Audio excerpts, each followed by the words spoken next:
नमस्कार। आज हम हर केहू बाते बाते कहेला कि बेपेनी के लोटा, बेपेनी के लोटा। हर चीज़ में केहू को कह देवे तू बेपेनी के लोटा है, कब के में डबर कौन का बात बता देते नहीं कि बेपेनी के लोटा ना होला, या कौनो बर्तन जौन बोले बेपेनी के ना होला। बेपेनी के होई तो ओकरा में खाने न बन सकेला, न खा सकेला, न पानी न आई तान पी सकेला। वही तो हम कविता लिखल बानी।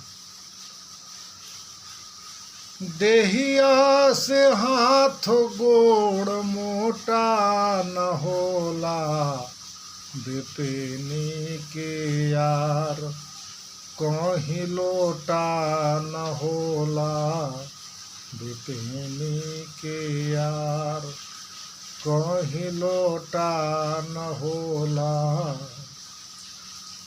कहियो बेपेनी के लोटा न बनल, पेनी से ओकरा आकार बाट मिलल। कहियो बेपेनी के लोटा न बनल, पेनी से ओकरा आकार बाट मिलल। पेनिए के पानी ले, पेनिए के पानी ले खुश होले भोला, बेपेनी के यार कहीं लोटा न होला, बेपेनी के यार कहीं लोटा न होला। लोटवे करवले बा सबके सुमंगली, लोटवे करवले बा सबके सुमंगली। लोटवे भवधि के छाप रहे अगिली, लोटवे भवधि के छाप रहे अगिली। बुझल न भाई बेगोड़ो के होला, बेपेनी के यार कहीं लोटा न होला, बेपेनी के यार कहीं लोटा न होला। मंगल अमंगल में हरदम पुजाला, मंगल अमंगल में हरदम पुछाला।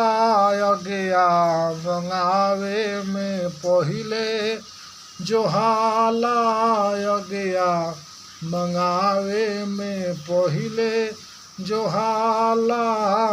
मंजर पियावेला, मंजर पियावेला टोला के टोला, बेपेनी के यार कहीं लोटा न होला, बेपेनी के यार कहीं लोटा न होला। देहिया से हाथ गोड़, देहिया से हाथ गोड़ मोटा न होला, बेपेनी के यार कहीं लोटा न होला। नमस्कार। कविता कैसन लागल सुन के, गुन के। छोट मोट कविता भी है, छोट मोट आदमी बानी। रवा सबे लाइक शेयर फॉलो करब सब। धन्यवाद।